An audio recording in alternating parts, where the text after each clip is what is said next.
नमस्कार, मैं हूं के उपाध्याय। आप देख रहे हैं जनता टीवी। आज का हमारा विषय विभाजन की विभीषिका है। विभाजन की विभीषिका इसलिए क्योंकि ये सबसे दर्दनाक पलायन था, सबसे दर्दनाक हादसा था। इस दिन देश के दो टुकड़े हो गए थे और ये दो टुकड़े भी किसी सामान्य हैसियत में नहीं हुए थे। लाशों के अंबार बिछे थे, परिवार बिछुड़ रहे थे। जो लोग कभी अर्श पे हुआ करते थे वो अचानक से फर्श पर आ गए। हजारों लाखों की संख्या में पाकिस्तान से आने वाली ट्रेनों में या तो लाशें के डिब्बे भरे हुए थे या फिर वो लोग पलायन करके इस देश में आ रहे थे। विस्थापितों की संख्या लगातार बढ़ती जा रही थी। देश के हर शहर में ये लोग आए, विस्थापित हुए, इन्होंने संघर्ष किया और एक मुकाम खड़ा किया। आज भी इस विभाजन का दर्द हम सबके सामने है। विभाजन की इसी विभीषिका को याद करने के लिए केंद्र सरकार ने इसे स्मृति दिवस के तौर पर मनाने का फैसला किया है। लोगों को इतिहास से रूबरू कराने के लिए केंद्र सरकार की ओर से एक बुकलेट भी बांटी जा रही है। पीएम ने कहा भी है कि देश के बंटवारे के दर्द को कभी भुलाया नहीं जा सकता।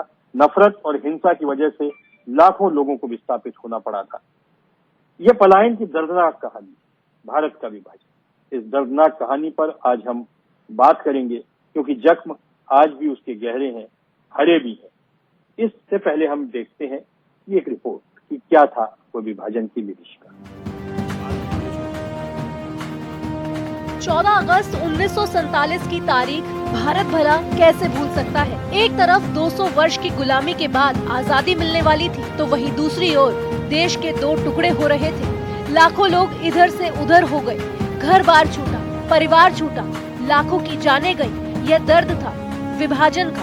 भारत के लिए यह विभीषिका से कम नहीं था। इसका दर्द आज भी देश को झेलना पड़ रहा है। ब्रिटिश औपनिवेशिक शासन ने पाकिस्तान को 1947 में भारत के विभाजन के बाद एक मुस्लिम देश के रूप में मान्यता दी थी। लाखों लोग विस्थापित हुए थे और बड़े पैमाने पर दंगे भड़कने के चलते कई लाखों लोगों की जान गई। इससे पहले ब्रिटिश हुकूमत से आजादी के लिए भी लाखों भारतीयों ने कुर्बानियां दी। 14 अगस्त 1947 की आधी रात भारत की आजादी के साथ देश का भी विभाजन हुआ और पाकिस्तान अस्तित्व में आया। विभाजन से पहले पाकिस्तान का कहीं नामो निशान नहीं था। अंग्रेज तो जा रहे थे लेकिन उनकी साजिश का फलाफल था कि भारत को बांटकर एक अन्य देश खड़ा किया गया।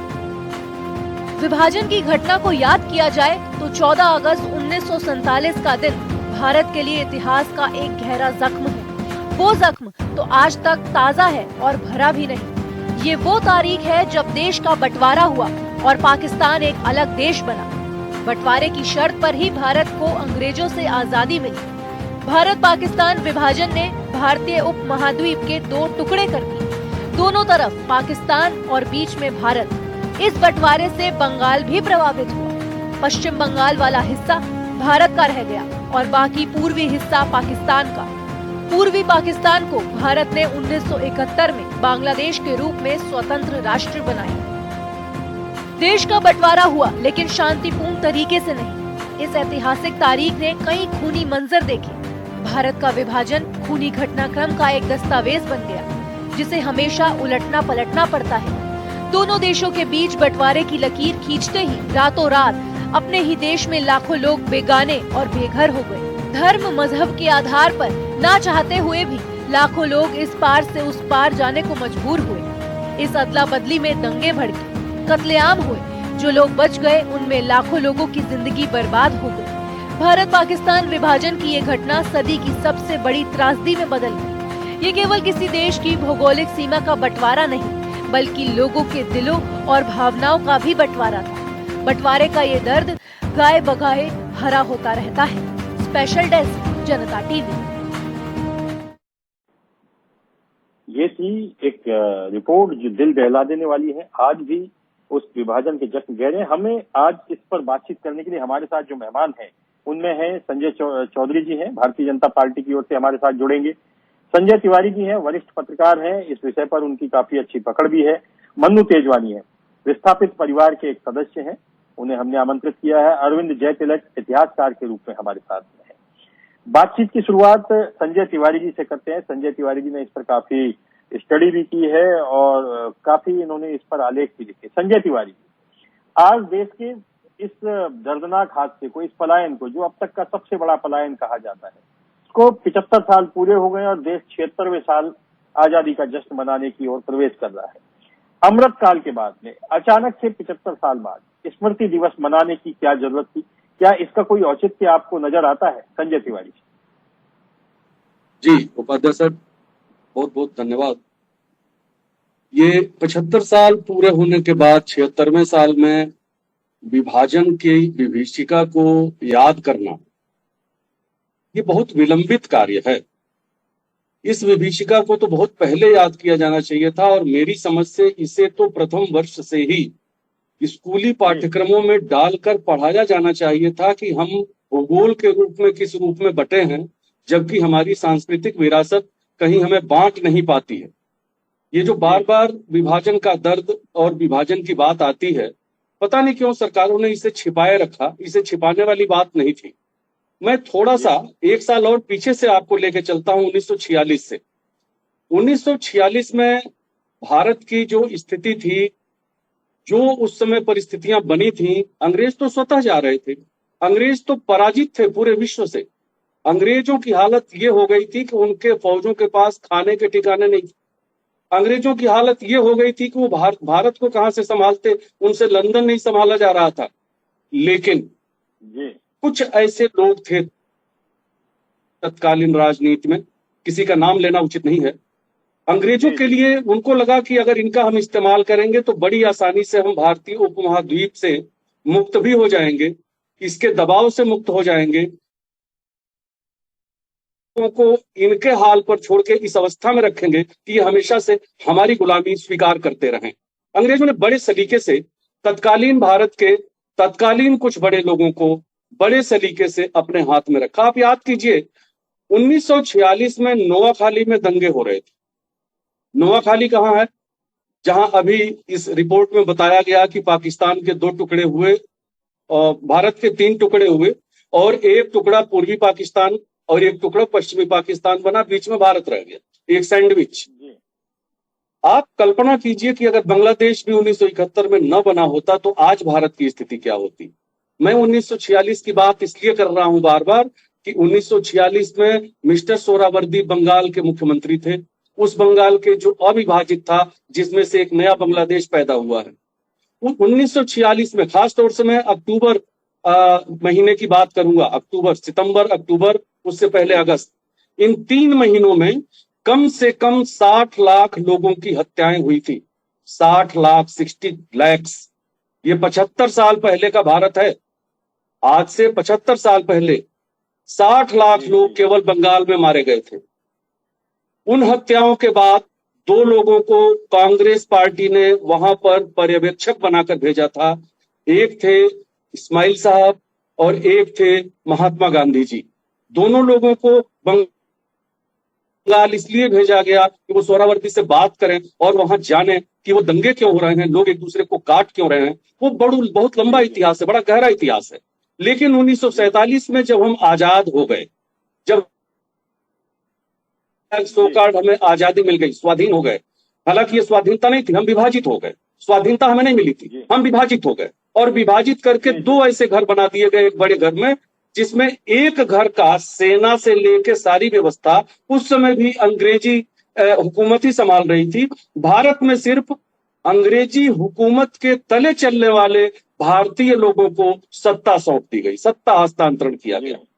पाकिस्तान में सेना से लेकर अर्थव्यवस्था तक सब कुछ अंग्रेजी हुकूमत के पास था, लेकिन भारत में भारतीय नेतृत्व दिया गया, उसके ऊपर एक गवर्नर जनरल दिया गया। उस गवर्नर जनरल की समझ, यानी दोनों देश चल एक ही तरीके से रहे थे, सिर्फ नेतृत्व बदल दिया गया। उसके बाद जो कुछ हुआ वो पूरे 75 वर्षों का इतिहास सबके पास है।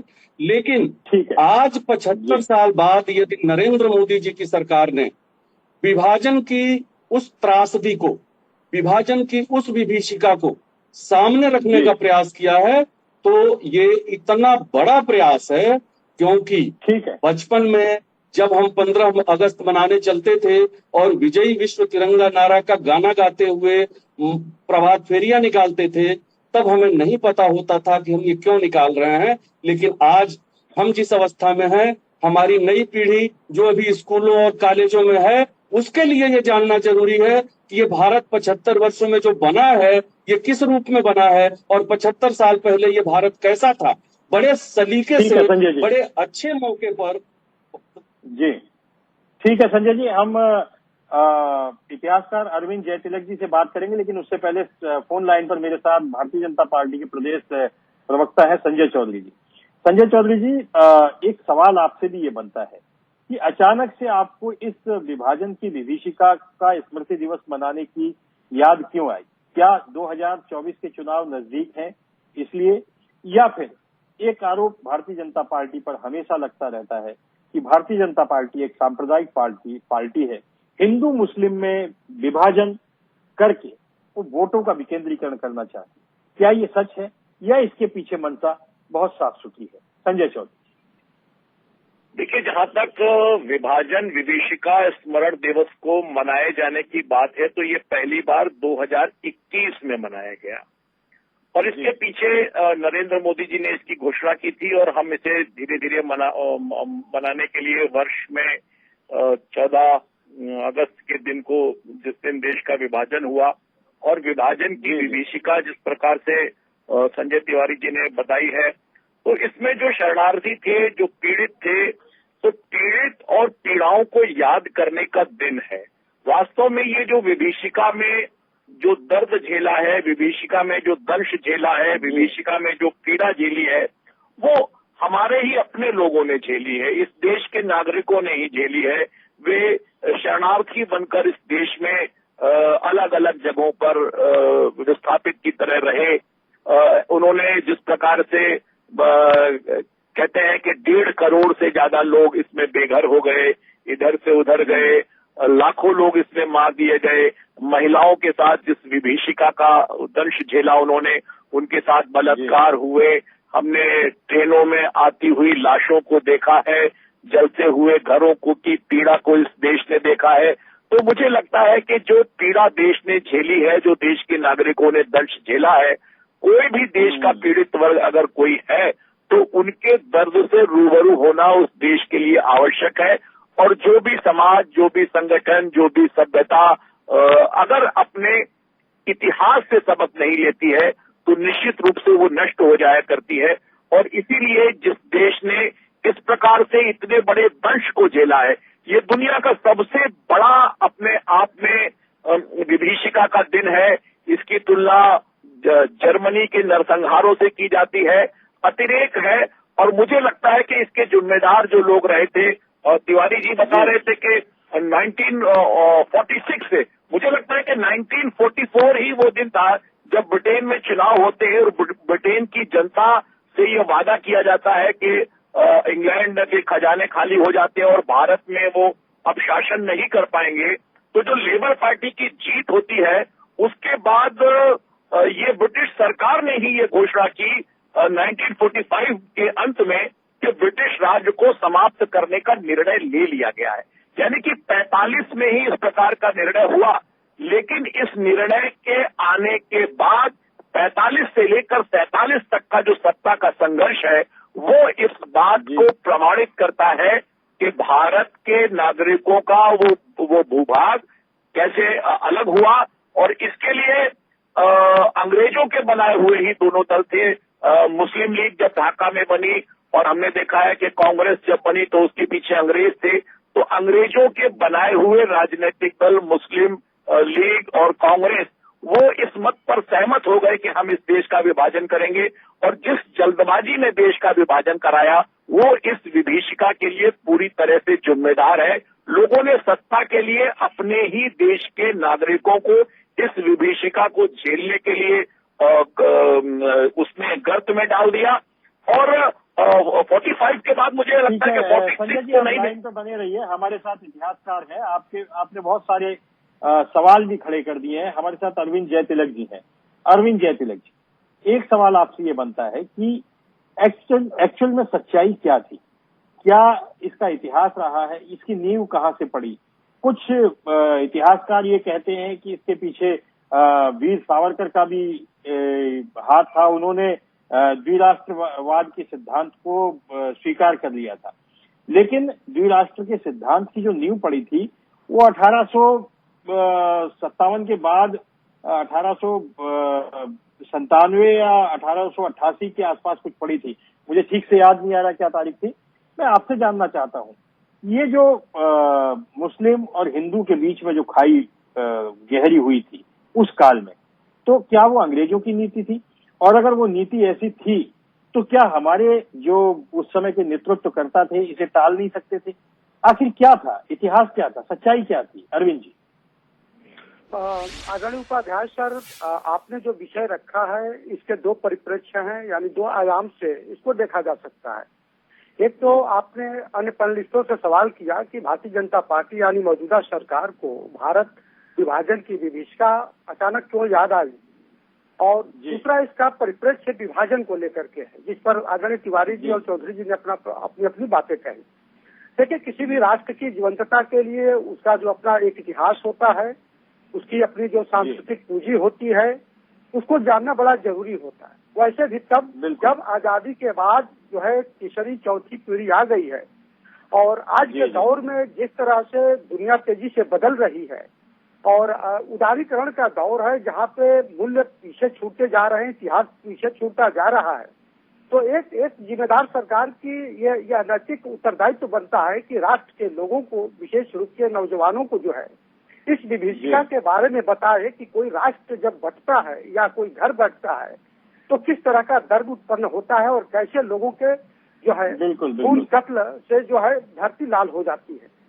देखिए, आपने जो एक मौजूद सवाल आपने उठाया कि आखिर इसकी नींव कैसे पड़ी, मुझे जहाँ तक लगता है कि लखनऊ पैक्ट जब 1916 में हुआ, जब मुस्लिम लीग और कांग्रेस के बीच समझौता हुआ और पृथक निर्वाचन प्रणाली जब अपनाई गई, उसी समय नींव पड़ गई। तो एक जो है धर्म के नाम पे, मजहब के नाम पर लोगों को जो है अलग तरीके से जो है उनको जो है कहा जाए कि आप ही केवल यहाँ चुनाव लड़ेंगे या आप ही लोगों के लिए रहेगा, तो स्वाभाविक रूप से वहीं पर जो है एक बड़ी लकीर खींच जाती है। दूसरी तरफ देखिए, बहुत बड़े नेता थे शौकत अली साहब, जिनको राजनीति में महात्मा गांधी जी ही लाए थे और मुस्लिम राष्ट्रवादी कहे जाते थे। वो एक बार गांधी जी से नाराज हुए और कहे कि एक देश का निकृष्टतम मुसलमान भी गांधी से बेहतर है। यानी उसी दरमियान जो है लोगों के बीच में, उनको मन में जो है जहर फैलता चला गया। और आपने द्विराष्ट्र सिद्धांत की बात की और किस तरह से कहा गया कि दो कौमें एक साथ नहीं रह सकती, यानी इस देश में हिंदू और मुसलमान एक साथ नहीं रह सकते। और एक मजेदार बात और बड़ा ये त्रासदी मुझे लगता है कि इतिहास के विद्यार्थी होने के नाते, कि आप जब असहयोग आंदोलन चला रहे थे तो खिलाफत आंदोलन को असहयोग आंदोलन का हिस्सा बनाने की क्या जरूरत आन पड़ी? यह तो असहयोग आंदोलन जो था एक अलग किस्म का आंदोलन था। तो यह भी एक बहुत बड़ी गड़बड़ी वहाँ पर हुई और कहीं न कहीं जो है पूरे उस आंदोलन को जो है खिलाफत आंदोलन से जोड़ करके एक अलग धारा बहाने की कोशिश की गई। डॉक्टर लोहिया साहब की किताब है भारत विभाजन के गुनाहगार, उन्होंने बहुत स्पष्ट शब्दों में जो है तमाम लोगों के ऊपर उंगलियां उठाई है और उन्होंने कहा कि आश्चर्य होता है कि ऐसे लोग इतने बड़े निर्णय कैसे ले लिए। उन्होंने साफ कहा कि थके हुए लोग थे, उनको सत्ता चाहिए था, उनकी उम्र ढल रही थी, वो एन केन प्रकार किसी भी तरह से चाहते थे कि आजादी मिल जाए। और देखिए, इस बात की पुष्टि जो है स्वयं जिन्ना साहब, जब लॉर्ड वेल योजना जब आई, जिसकी चर्चा अभी 1446 में कहे कि सेकेंड वर्ल्ड वॉर के बाद, तो उन्होंने साफ कहा कि जब प्लेट में सजा करके मुझे पाकिस्तान मिल रहा है तो मैं अन्य प्रस्तावों को क्यों स्वीकार करूं। और उसी दरम्यान जिस तरह बंगाल में, सिंध में, फिर आपका पंजाब में, कश्मीर में जिस तरह से हिंसा को बढ़ावा दिया गया, जिसका चर्चा आपने नवाखली की है, तो स्वाभाविक रूप से अब जो है भारत को एक रखने का कोई जो है आधार बनता हुआ उस समय नहीं दिख पड़ा और जो है स्वतः जो है भारत के दो टुकड़े होते चले गए। जी ठीक है, अरविंद जी आपके पास आएंगे। हमारे साथ में विस्थापित परिवार के सदस्य जुड़े हुए हैं, मन्नू तेजवानी जी। मन्नू तेजवानी जी, आप एक सिंबॉलिक रूप से हमारे साथ हैं, लेकिन उस समय के जो बहुत सारे लोग, लाखों परिवार, हर जगह सिंधी कॉलोनी है, हर शहर में सिंधी कॉलोनी है, हर शहर में पंजाबी कॉलोनी है, क्योंकि सिंधी और पंजाबी समाज ने इस दर्द को सबसे ज्यादा झेला है। आपके परिवार में भी इसकी कहानियां सुनाई जाती रही होंगी, क्योंकि कैसे आपके परिवार के लोग वहां से अपना पूरा कारोबार छोड़ करके भागे, किस तरीके से उन्होंने अपनों को खोया है। कुछ इस तरह के वाकयात क्या उस समय के हालात थे क्या आप बताने का कष्ट करेंगे दर्शकों को कि किस तरह के हालात थे, कैसी कहानियां, कैसे किस्से? आज हम उन्हें कहानी किस्सों का नाम दे रहे हैं, लेकिन सच बात तो ये है कि वो दर्दनाक बातें थी, दर्दनाक हादसे थे जो आपके परिवारों ने झेले हैं। तो हम अपनी इस पीढ़ी को बताना चाहते हैं कि कैसे आपके परिवारों ने उन हादसों को झेल करके फिर से अपने आप को पुनर्स्थापित किया है। मन्नू तेजवाल जी नमस्कार।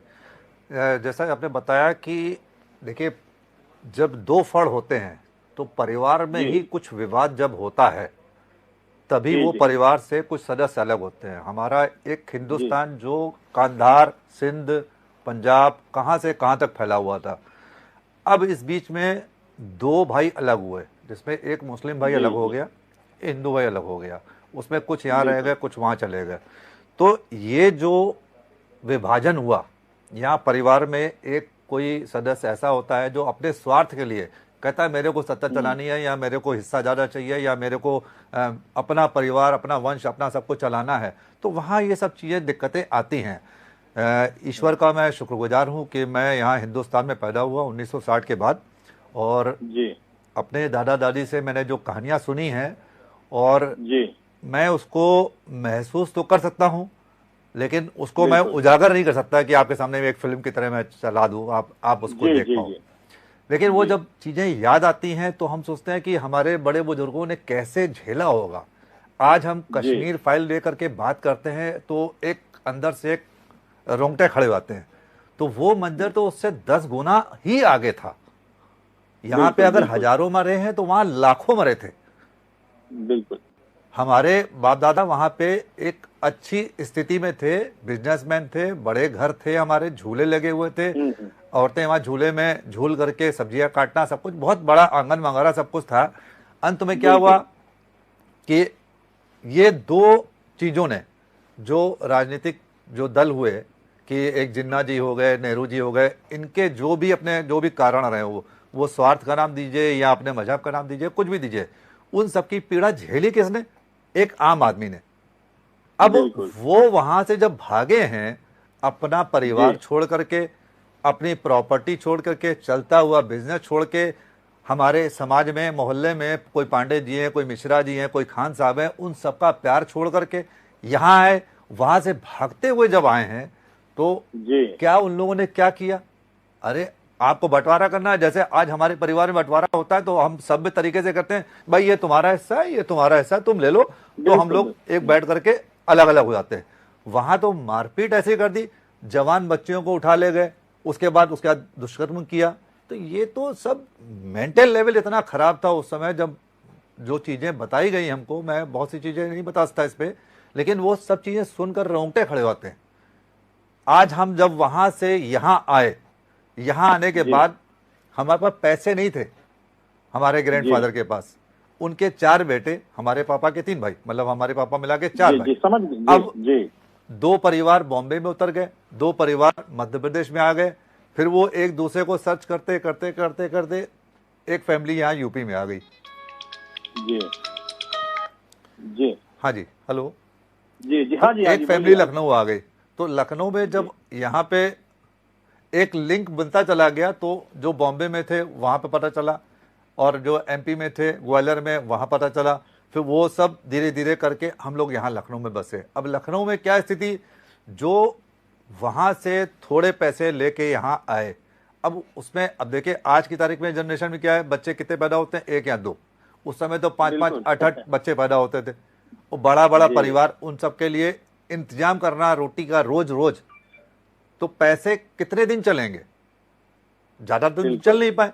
अच्छा, यहाँ पे आदमी कोई किसी को जानता नहीं है। अगर हम यहाँ रहते हैं लखनऊ में, तो लखनऊ में 4 लोग हमको जानते हैं, तो लोग जो जानते हैं कम से कम वो हमको सपोर्ट तो करेगा। यहाँ हमको कोई जानता नहीं है।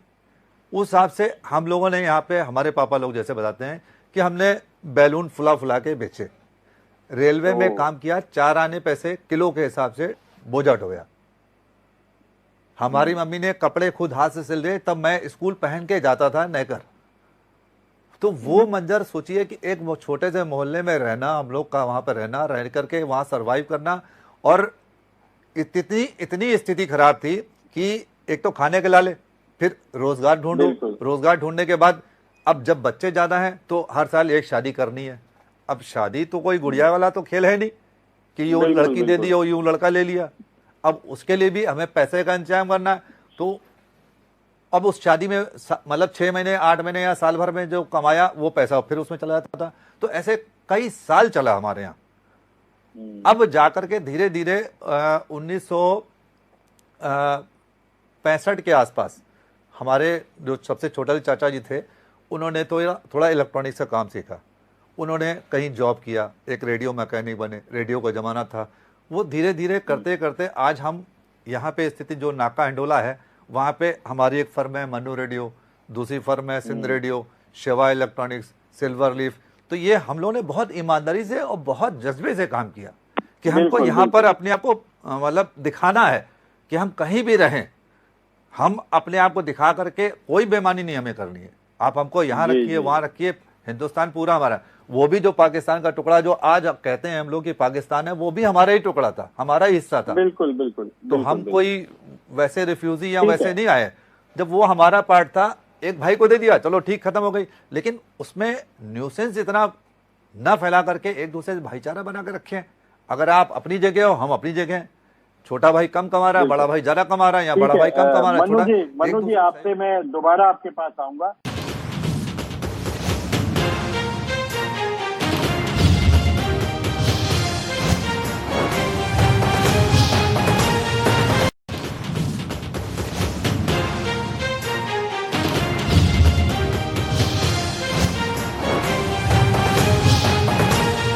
कि कोई एक ऐसा किस्सा जो आपके पूर्वजों ने आपको सुनाया की दास्तान हो या आपकी पीड़ा हो या कोई दर्दनाक हादसा हो, वो हम आपसे सुनना चाहेंगे। उससे पहले संजय चौधरी, ये जो स्मृति दिवस मना रही है भाजपा, आपने कहा 2021 से मना रही है, अब इसके आगे क्या है, आगे योजना क्या है, क्या करना चाहती है केंद्र सरकार भी और भारतीय जनता पार्टी? जाहिर है कि इस समय केंद्र में आपकी सरकार है, तो आपका एक एजेंडा क्या है, नैरेटिव क्या है, आप क्या संदेश देना चाहते हैं?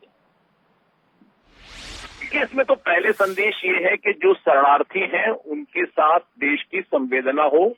अभी 3 साल पहले ही योगी सरकार ने एक निर्णय लिया कि ये जो शरणार्थी आए थे इन्हें अलग अलग स्थानों पर अस्थायी रूप से रुका दिया गया था। उन्होंने वहां उनको कुछ जमीन दी गई जिसमें उन्होंने अपने आवास बनाए, क्योंकि एक तरह की इनकी समस्या नहीं थी, इनकी अनेक तरह की समस्या थी। इनकी रोजगार की भी थी, रहने की भी थी, कुछ यहाँ के परिवारों में रहे, कुछ समाज के लोगों ने उन्हें जगह दी। और ऐसे उत्तर प्रदेश में और देश में कई ऐसे स्थान थे जिन स्थान पर इन शरणार्थी को बसाया गया। तो अभी एक निर्णय किया है 2001 में ही कि इस प्रकार के जो शरणार्थी है जिन स्थलों पर उन्हें जमीन दी गई थी, अब उन्हें उस जमीन का मालिकाना हक उन्हें दिया जाए। इस प्रकार का निर्णय हुआ और उस निर्णय के आधार पे वे जहां बसे हुए थे वो संपत्ति उनको दी, क्योंकि समाज में वो आए हैं, उन्होंने समस्याओं को झेला है, आज वो जो कुछ अच्छी स्थिति में है, कुछ अच्छी स्थिति में नहीं है। तो सरकार क्या कर सकती है, उसके लिए बेहतर आधार पर उनकी सहायता के लिए आना, उन्हें संबल देना, उनके साथ आत्मीयता की बात हो, वो कैसे आगे बढ़े इसके लिए बात हो। और दूसरा बात यह है कि इस प्रकार ने देश ने जिन परिस्थितियों में उस निर्णय के पास पहुंचे, क्योंकि जब मैं बात कर रहा था कि 45 में ये निर्णय हो गया कि ब्रिटेन ने कहा कि हम भारत पे अब नियंत्रण नहीं रखेंगे, भारत को स्वतंत्र करेंगे, तो हम देखते हैं कि 45 में वो डिसीजन लेते हैं, 45 के लास्ट में। और वहां की देखिए स्थितियां कैसी थी, जब तक उन स्थितियों का आकलन नहीं करेंगे कि 45 लास्ट में ये ब्रिटेन निर्णय करता है और 46 में ही भारत में सशस्त्र सेनाओं का विद्रोह होता है। और रॉयल नेवी का जो विद्रोह है वो होते होते कलकत्ता, मद्रास, कराची, बंबई, इन सभी जगहों पर वो भारत में अंग्रेजों की जो सेना जिसमें भारतीय रहते हैं वो विद्रोह करते हैं। सुभाष चंद्र बोस रंगून तक पहुंच जाते हैं और आगे बढ़ते हैं। तो इस प्रकार की स्थितियां जिसमें अंग्रेज दिनों दिन और कमजोर हो रहे थे, राजनीतिक रूप से विवशता उनके सामने थी, खजाना उनके खाली था। तो ऐसी स्थिति में मुझे लगता है कि बेहतर निगोशिएशन के साथ, क्योंकि जिन्ना ने खुद कहा कि मैं जीते जी इस बात की कल्पना नहीं कर सकता था कि मेरे जिंदा रहते ही पाकिस्तान बन जाएगा। और खिलाफत आंदोलन की जो बात हो रही है वो भी इसमें तर्क एक बहुत महत्वपूर्ण है कि जब टर्की कमजोर हुआ तो पाकिस्तान बनाने की एक विश्व की बात हुई कि कोई ऐसा पाकिस्तान बने जिसके पीछे एक ऐसा हो कि जो मुस्लिमों के लिए रहनुमाई की बात कर पाए। तो मुझे लगता है कि इसके पीछे की जो मानसिकता थी नेतृत्व का निर्णय लेने के लिए, मुझे लगता है कि वो बेहतर निर्णय ले पाते। जल्दबाजी में निर्णय लिया, जल्दबाजी में निर्णय करने के कारण देश की 1.5 करोड़ से ज्यादा कम से कम ऐसी जनता जिसने दंश भोगा, तो वो राजनीतिक व्यवस्थाएं, वो राजनीतिक अनिर्णय, वो राजनीतिक विवशताओं में देश का नेतृत्व अगर बेहतर निर्णय लेता तो ये इस विभीषिका से बचा जा सकता था। ये भी देश के लोगों को याद होना चाहिए। हमारे देश के जो भावी कर्णधार हैं उन्हें उस दंश को देखकर के ऐसी गलतियां राजनीतिक नेतृत्व जो करके देश ने भोगा है, और अगर हम उस स्थिति में नहीं गए होते तो भारत आज दुनिया में और बेहतर आधार पर होता। इसलिए ये जो अनिर्णय है, जो राजनीतिक विवशताएं हैं, ये दोहराई न जाएं। इसलिए मुझे लगता है कि इस विभीषिका को याद करेंगे, क्योंकि इतिहास की हर घटना आपको सबक देती है और जो सबक सीखते हैं वही बेहतर निर्णय पर पहुंचते हैं। इसलिए जरूरी है कि उन सबकी संवेदनाओं के साथ जुड़ना, उनकी पीड़ितों के साथ जुड़ना, उनकी ठीक है संजय जी। संजय तिवारी जी, अभी संजय चौधरी जी ने बहुत सारी बातें कही हैं। एक बात आपसे मैं ये जानना चाहता हूं कि सुभाष चंद्र बोस कांग्रेस से अलग क्यों हुए, एक, और दूसरी बात, क्या वीर सावरकर, दामोदर राव सावरकर, वो भी द्विराष्ट्र के सिद्धांत के लिए उनकी सहमति थी क्या? क्योंकि बहुत सारे वामपंथी जो लेखक हैं या अपने आप को जो बुद्धिजीवी कहते हैं, उनका कहना है कि इसकी जो नींव रखी थी वो सावरकर जी ने रखी थी। सच्चाई क्या है? और इसी बारे में हम बात करेंगे बाद में इतिहासकार जय तिलक जी से। संजय तिवारी देखिए, सावरकर जी पर जो ये बार बार उनका नाम लेके ये कहा जाता है कि विराष्ट्र सिद्धांत सावरकर जी ने दिया था, ये नितांत झूठ और बिल्कुल बेबुनियादी बात है। सावरकर जैसा व्यक्ति कभी भी भारत की अखंडता के साथ कोई समझौते वाली बात नहीं कर सकता, न किया उन्होंने।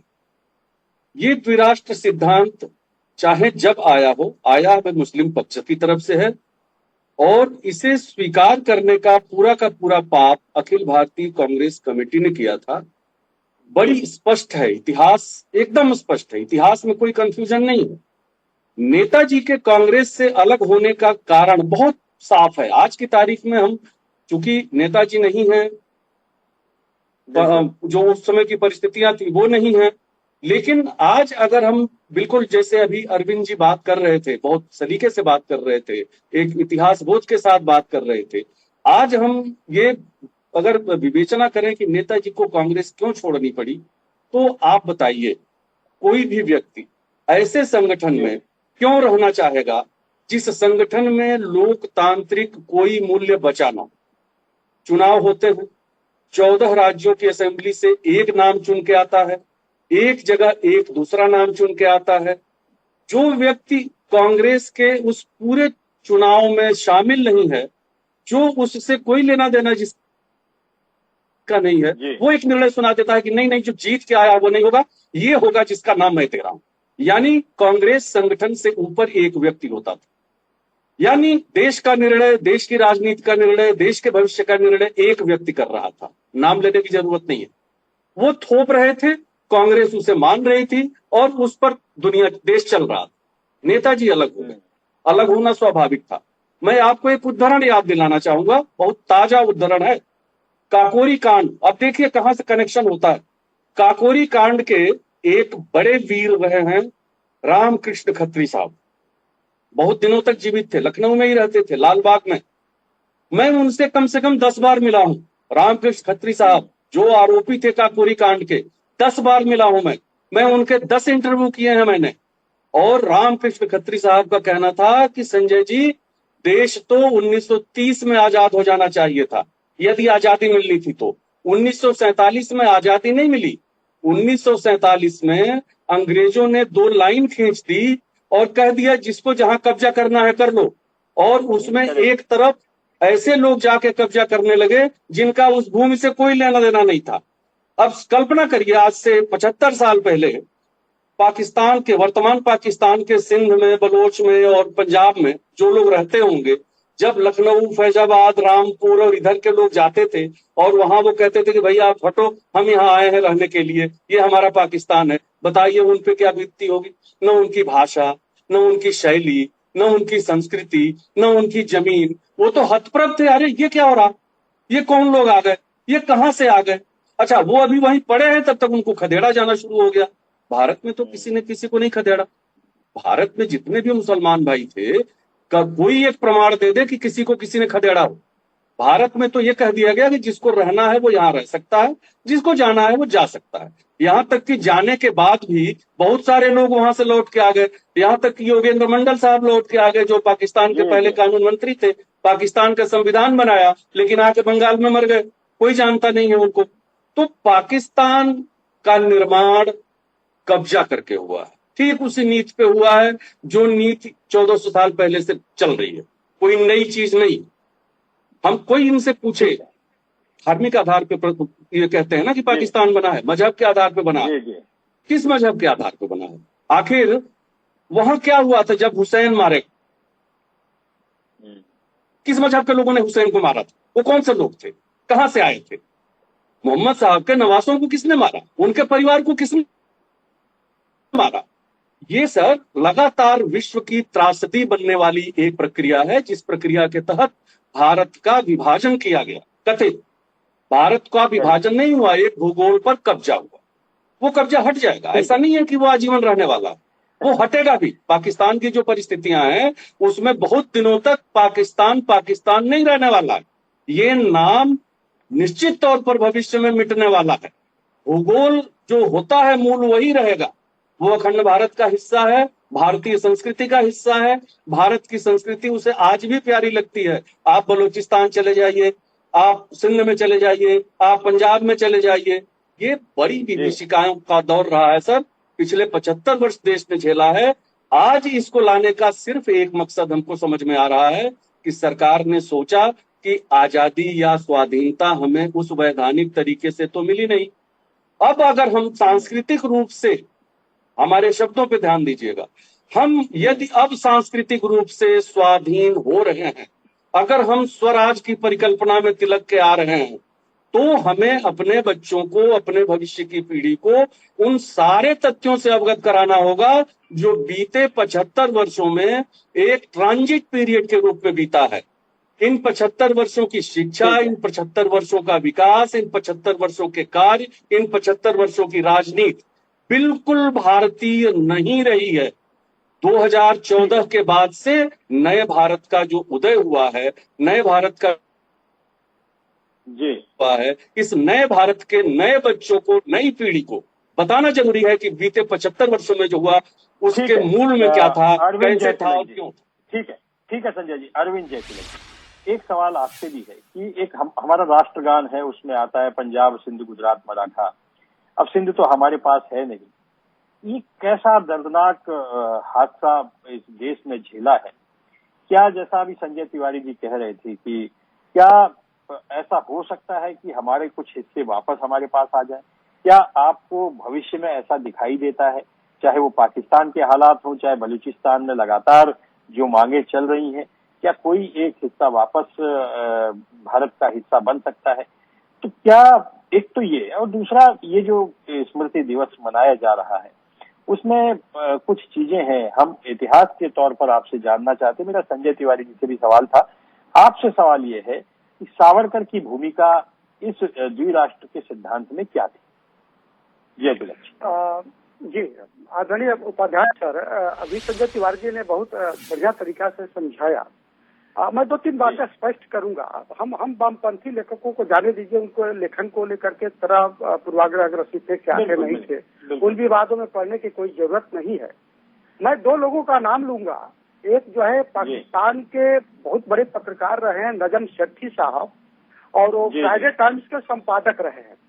2 दशक पहले उन्होंने लिखा था कि 50 साल बाद भी पाकिस्तान तय नहीं कर पाया है कि उसे जो है सेंट्रल एशिया का जो है अंग बनना है कि दक्षिण एशिया का अंग बनना है।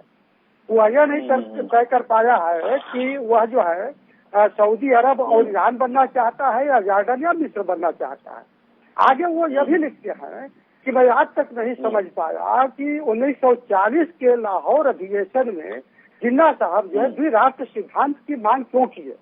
या तो पाकिस्तान के लिए कोड में खाज सिद्ध हुआ। वो कहीं भी जो है अगर ऐसा होता तो सावरकर को भी वह जो है बीच में लपेटते कि अगर सावरकर और जिन्ना अगर अपने मांग को नहीं करते तो शायद ये स्थिति भारत विभाजन नहीं होता।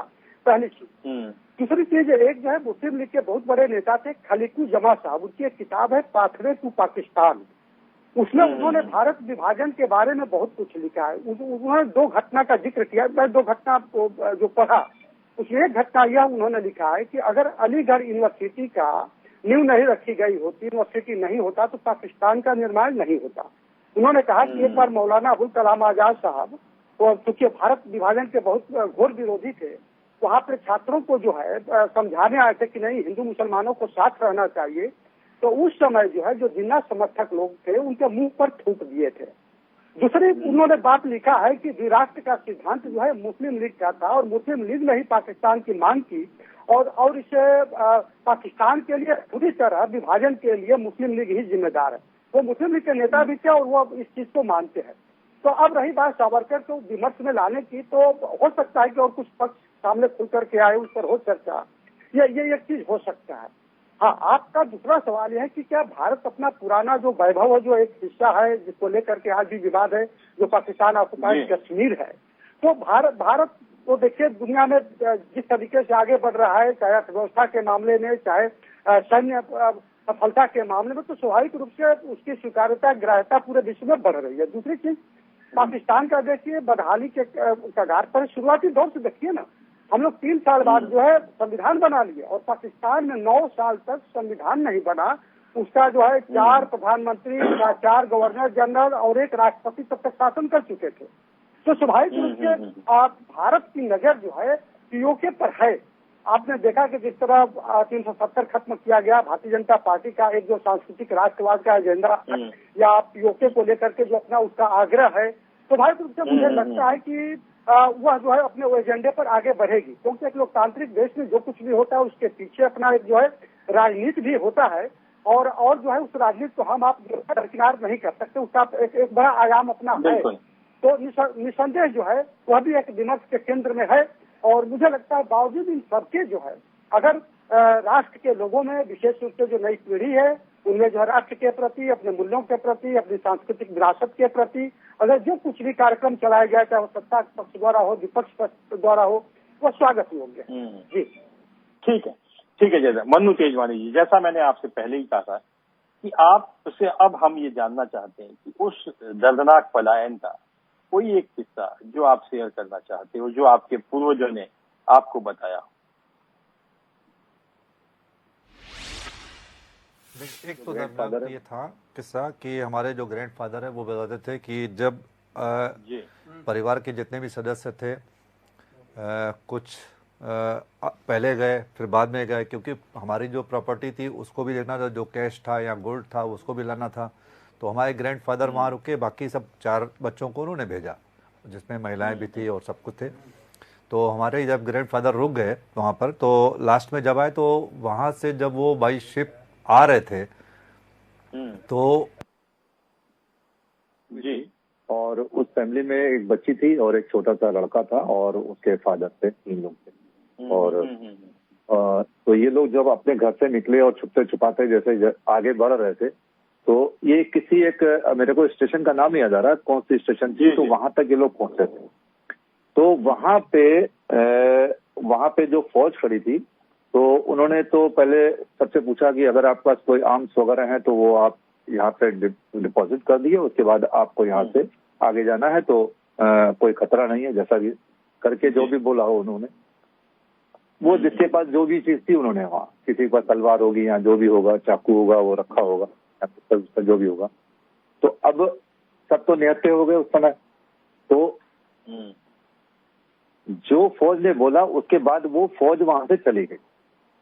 उसके बाद दूसरी फौज वो आई जो सिविलियन थे, वहां के लोग रहने वाले थे, और जिसको हम लोग बोलेंगे मुस्लिम लोग थे, और वो लोग आए। उसके बाद उन लोगों ने उन निहत्थे लोगों को जो बेरहमी से मारा पीटा और जो भी उनके पास जो सामान था सब लूट लिया, और सबसे पहले अटैक ये किया कि जो जवान बच्चियां थी उनको किनारे किया, अलग किया, बाकी सबके पास जितना भी जेवर और पैसा था सब लूट लिया गया। और जवान बच्चियों के साथ जो रेप हुए वहां पर, जो अब अगर मैं हूँ और मेरी बच्ची के साथ कुछ हो रहा है तो मैं देख रहा हूँ, लेकिन मैं कुछ कर नहीं सकता। उसके बाद उन जवान बच्चों को कत्लेआम तलवार से तो ऐसे काट रहे थे जैसे कोई गन्ना काटा जा रहा। तो एक तो वो बताया हमारे ग्रैंडफादर ने, और दूसरा जब ये यहाँ पे वो बॉम्बे जब पहुंचे हैं तो, और यहाँ पे हम लोग हमारी ग्रैंडमदर लखनऊ तक हम लोग पहुंच चुके थे, तो परिवार धीरे धीरे एक साथ इकट्ठा होता जा रहा था, जो जहाँ है सब एक दूसरे को सर्च करके पहुंच रहे थे। तो यहाँ पे स्थिति ये थी कि खाने के लिए कुछ नहीं था। अब जवान बच्चे भी हैं, रोजगार है नहीं, गवर्नमेंट से कोई मदद नहीं मिल रही है, कोई देखने वाला नहीं, कोई सुनने वाला नहीं, कोई जान पहचान नहीं। अब एक दूसरे का मुंह देख रहे हैं। 2 दिन तो ऐसे निकल गए। फिर पता चला कि एक हमारे सिंधी कम्युनिटी में एक और परिवार है, तो उन लोगों से बात हुई किसी तरह कि भाई वो वहां पे हैं, आप अगर आप चाहो तो मदद मांग लो। तो उन परिवार से जब हम लोग मिलने गए और उनसे कुछ चंद रुपए लिए, शायद 100-150 रुपए जो भी उस समय जो भी रहा हो उनके पास, जो मदद की उन्होंने, तो उस दिन वो खाना बना 2 दिन बाद। उसके बाद हम लोगों ने खाना ना खाया, जो हमारे पापा लोगों ने बता रहे। उसके बाद वो पैसा जो है उस शख्स को वापस पूरा नहीं दिया गया, 100% नहीं दिया गया, उसका 80% या 90% दिया। 10% इसलिए रोका गया कि इस पैसे से हमको जो है कुछ एक ग्रोथ मिली है, रोजगार, ये पैसा हम आपको नहीं देंगे, तो ये पैसा आपका हमें फला है, हम इसको बढ़ाते रहेंगे, हम उसके नहीं देंगे। उसके लिए उनसे बहुत ऐसे प्रार्थना की गई कि आपने हमको बुरे समय पे हमको साथ दिया है, और हम जीवन में आज भी उस परिवार से हमारे रिलेशन ऐसे हैं कि शायद 1, 2, 3, चौथी 4th जनरेशन हमारे बच्चे एक दूसरे से संपर्क में हैं, और आना जाना है पूरा फैमिली में। कोई भी अगर दुख वाला समाचार हो या खुशी वाला समाचार हो, हम लोग एक दूसरे से सम्मिलित। ये 2 किस्से बहुत दर्दनाक है। किस्से बहुत है मनु जी, क्योंकि ये एक ऐसे समय पे हम आयोजित कर रहे हैं। कल 14 अगस्त 1947 को देश के विभाजन की तकदीर लिखी गई थी। देश के साथ में ये दर्दनाक हादसा 14 अगस्त को हुआ था।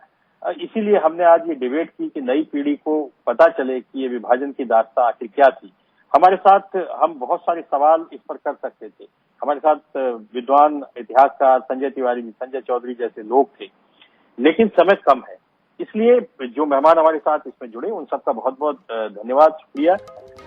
ये एक ऐसी त्रासदी थी, एक ऐसी त्रासदी जिसका वर्णन बहुत सारी किताबों में किया गया, बहुत सारे लेखकों पत्रकारों ने जिसने उस कालखंड को झेला है, देखा है, उस पर बहुत सारी फिल्में भी बनी, लेकिन वो कालखंड भुलाया नहीं जा सकता। उस कालखंड को हमें याद रखना चाहिए, क्योंकि एक ऐसी तकदीर, एक ऐसी लकीर भारत की तकदीर पर खींच दी गई जो आज भी दर्द देती है, आज भी दर्द बयां करती है।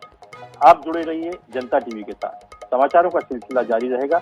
आजादी की 76वीं सालगिरह आप सबको बहुत बहुत शुभकामनाएं।